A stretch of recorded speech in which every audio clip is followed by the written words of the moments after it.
भाजप आमदार आणि नगरसेवकांनी तेजस एक्सप्रेसनं प्रवास केलाय। भाजप आमदारांकडून 2 गाड्या रद्द करत एक्सप्रेसनं प्रवास करण्याचा निर्णय घेतला। आमदार आणि नगरसेवकांनी मुंबई ते चिपळूण असा रेल्वेनं प्रवास केलाय।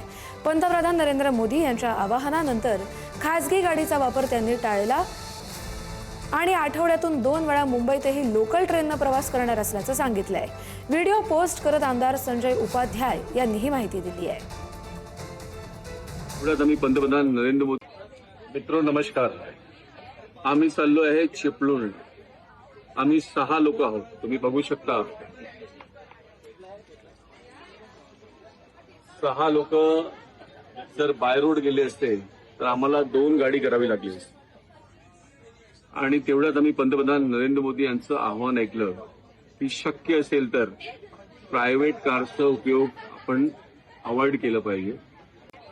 मित्रो नमस्कार। आम्ही चाललो आहे चिपळूण।